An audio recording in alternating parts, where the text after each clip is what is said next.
जय शनिदेव सबको। जय शनिदेव। बोलो सच्चे दरबार की जय। सबसे अच्छे दरबार की जय। बोलो शनिदेव महाराज की जय। बोलो साबिर प्यारे की जय। जय शनिदेव। जय शनिदेव। भक्तों के मन में चल रहे प्रश्नों के उत्तर मनु भैया स्वयं देने आ गए और पहले से भी देते आए, ऐसी बात नहीं है। और यहाँ केवल सत्य बरसता है, सत्य के अलावा असत्य यहाँ पर कभी भी ना तो फल सकता है और ना असत्य की महिमा इतनी बढ़ सकती है। ठीक है ना। आप लोग यहाँ आए हैं, बड़े बड़े महात्मा जन यहाँ आए हुए हैं, ठीक है। और मनु भैया तो आपके साथ हैं, आपके करीबी हैं, आपके बीच में से हैं और आपके चरणों की जो धूल है मनु भैया हमेशा उसको बुहारते रहते हैं, अपने मस्तक से लगाते रहते हैं। उसी में नहाना दिन रात मेरा कार्य है और उसी में डूब जाना, उसी में मिल जाना भी मेरा कार्य है।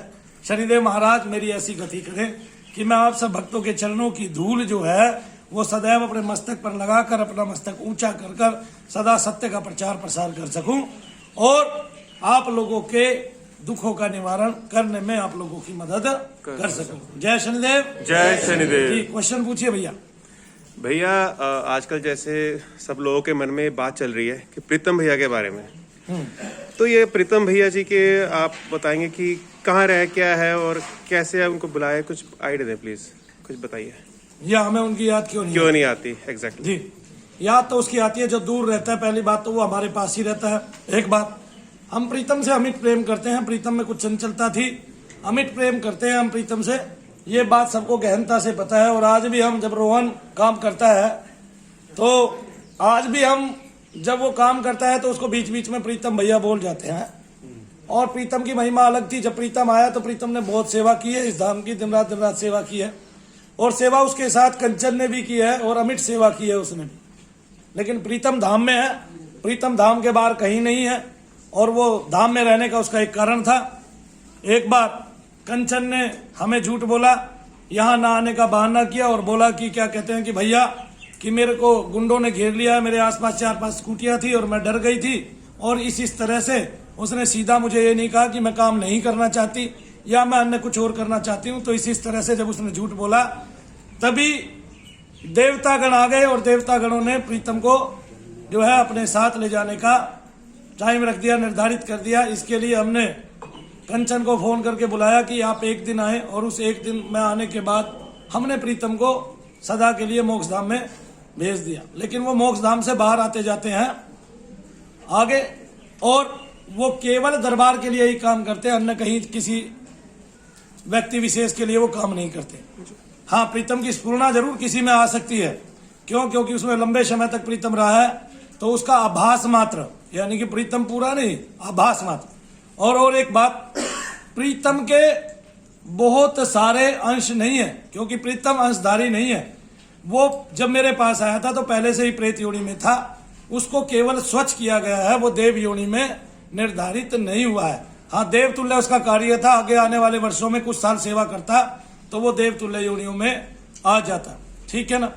और रही बात अभी की कि क्या कहते हैं कि प्रीतम भैया दृष्टि खुलवा रहे हैं, प्रीतम भैया का एक अलग धाम है। ये धाम देहधारियों को तो मिल सकता है और सूक्ष्म शरीरधारी जो प्रेत योनि में था पहले, उसके लिए ये धाम नहीं मिल सकता। वो तो अपनी मुक्ति मनु भैया के सहारे करा ले, यही गनीमत है। दूसरी बात अलग है, ठीक है ना। तो जो देहधारी यानी कि जो देह धारण करके सहजता से भक्ति करता है उसी को ऐसा अवसर मिल सकता है। और अगर लोगों को ये लगता है कि मनु भैया की दृष्टि नहीं खुली तो प्रीतम भैया ने पहले ही सारी दुनिया में ये बता दिया था कि मनु भैया ही उसको ये बताते थे कहाँ देवता कौन सा खड़ा है, कहाँ पे हमारा मोक्ष धाम है और उसका द्वार है और कहाँ पे हमारी सुराई लोक रखा हुआ है, कहाँ पे हमारी सुराई रखी हुई है, वो है। वो सारी चीजें मैंने ही बताई हैं और क्या क्या मिला है वो सब मैंने ही बताया। वो तो केवल स्वरूप का वर्णन करता था। और ये भी नहीं है कि प्रीतम सब कुछ ही देख पाता था, ऐसा भी नहीं है, क्योंकि लोगों की समस्याएं जितनी गहन है और जितनी सूक्ष्म है वो भी सब प्रीतम नहीं देख पाता था, ये आप सबको पता है। बाद में वो ये कह के छोड़ देता था कि आपको मैल रह गया है। रोहन ने यह कहे कि जहां से रोहन ने शुरू किया है उसे बहुत नीचे प्रीतम ने खत्म किया था, ठीक है ना। लेकिन फिर भी उसका बहुत सहयोग है धाम के लिए और उसने अनंत सेवा की है और उस सेवा का प्रतिफल कंचन को भी मिला, ठीक है ना। हाँ, अगर वो प्रीतम का नाम लेके काम करती है तो मिथ्या है, हाँ अपना नाम लेके काम करती है तो ठीक है। और कंचन के पास वो वैभव है, वो यश है कि वो अपना काम कर सकती है। वो चाहे तो खुद ही कह सकती है कि मैं दृष्टि खोल रही हूं, तो मैं कहता हूं कि लोग उससे जुड़े, क्योंकि उसने मेहनत की है। और चूंकि प्रीतम उसमें लंबे अरसे तक रहा है तो उसको वो सारा का सारा स्फुरना है और वो सारा ज्ञात है, और जो हमने सिखाया है वो भी उसके कानों तक पहुंचता था और वो भी उसको सभी याद है। लेकिन इसके लिए प्रीतम का बहाना ना करें प्लीज। एक बात, क्योंकि कंचन अगर खुद ही चाहेगी, क्योंकि उसने माला पकड़ी है, 2 साल तक लगातार जप किया है, तो उसके पास ऐसी तपस्या है कि वो खुद दूसरों को दृष्टि करने में सहयोग कर दे। लेकिन इसके लिए प्रीतम का नाम लेने की आवश्यकता नहीं है। और वैसे भी जिन साथियों का उन्होंने नाम लिया है, प्रीतम उनका उस अंदाज में कभी भी नाम नहीं लेता है। और आप पहले की वीडियो देख के उसकी तुलना भी कर सकते हैं। हमें उस लड़की से कोई गिला शिकवा नहीं है। उसने काम किया, उसने प्रतिफल लिया, काम के बाद भी हमने उसको प्रतिफल दिया जो उसने मांगा।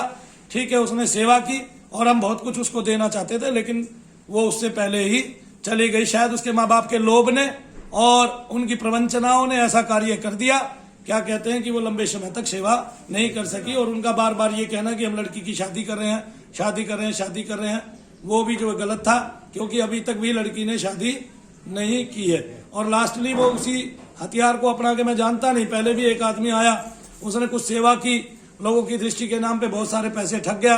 मैं नहीं चाहता ये काम आपके साथ हो और आप मनु भैया के सहयोग से ये ना जान पाए कि प्रीतम कहाँ है।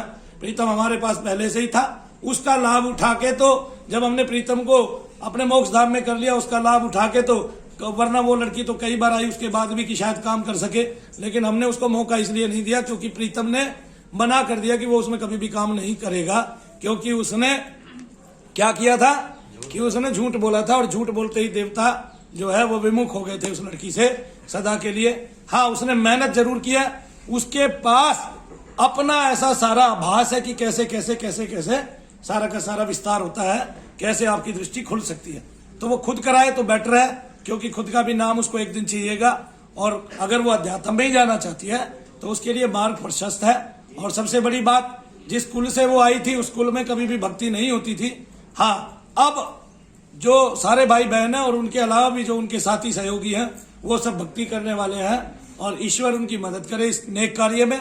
और वो अपने बलबूते पर किसी की दृष्टि खुलवाए, ना कि प्रीतम के बलबूते पर, क्योंकि प्रीतम आप कोई सहयोग नहीं करता है।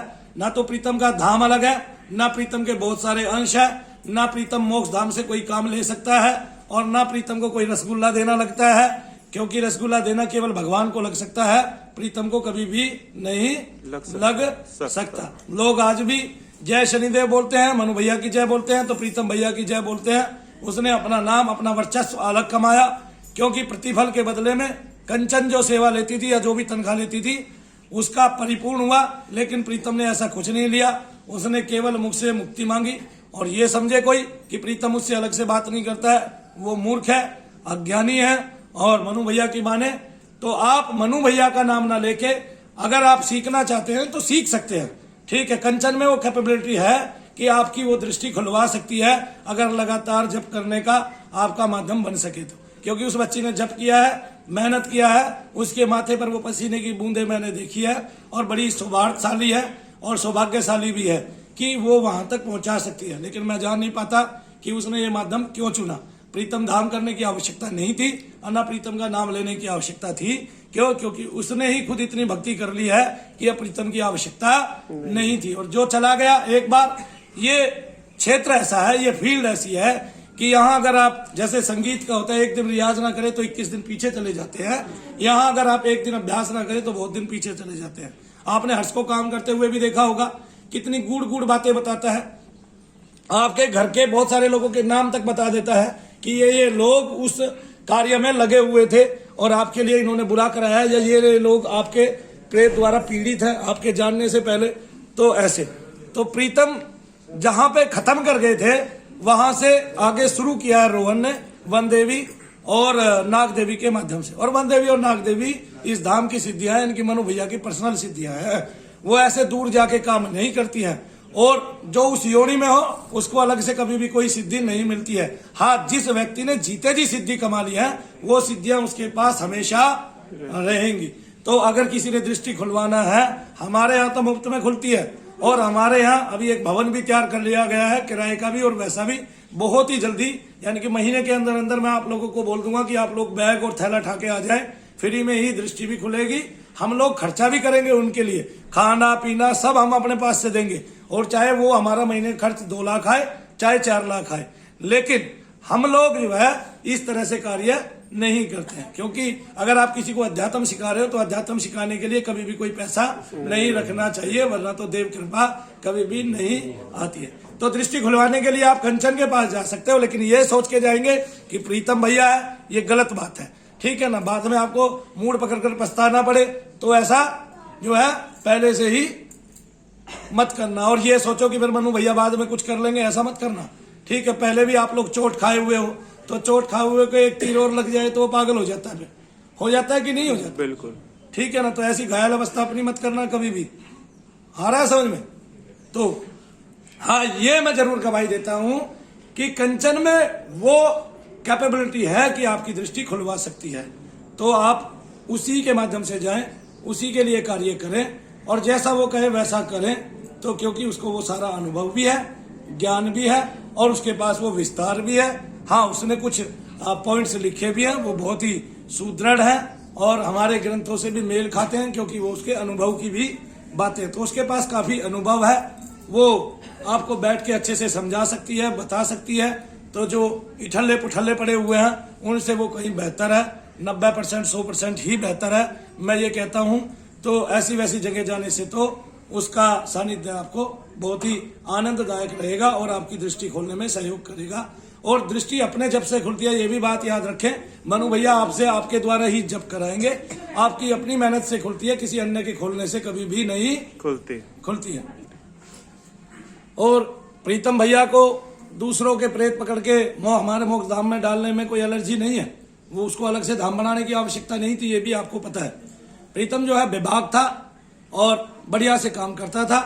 हमारे पास पीछे भी 2 केस आए, एक लड़के को उसकी पारिवारिक सिद्धि थी, वो वहां जाके वो नहीं खुलवा पाए, 3-4 महीने वो वहां गए, तो यहाँ पर आके उन्होंने जैसे ही हर्ष से बात की, तो हर्ष ने उनकी सारी सिद्धियां धाम के दूतों के माध्यम से और अपनी सिद्धियों के माध्यम से बुलाकर उनको स्वच्छ कराकर, और उनके माध्यम से उनकी दृष्टि तुरंत के तुरंत, क्योंकि वो सिद्धियां बताने वाली थी और पहले से ही दृष्टि रखने वाली थी, तो उनके दादाजी की सिद्धियां उनके शरीर में प्रविष्ट हुई, और साथ के साथ उन्होंने वर्चस्व देखा, और दुनिया ने हो सकता है वो वीडियो भी देखी हो, प्रभाव भी उसका देखा हो। तो मनु भैया को बाद में उलाना दे, इसलिए मनु भैया ने स्पष्ट क्लियर कर दिया है। और प्रीतम धाम से हमारा कोई मतलब नहीं है, क्योंकि प्रीतम हमारे धाम में है, मोक्ष धाम में है, और वो हमेशा यही रहने वाला है। फिर भी जो लोग इस चक्कर में इधर उधर भागे हैं, वो पहले भी जानते हैं कि लास्ट में मनु भैया के पास ही आना पड़ता है, कहीं कुछ आपको नहीं मिलता है।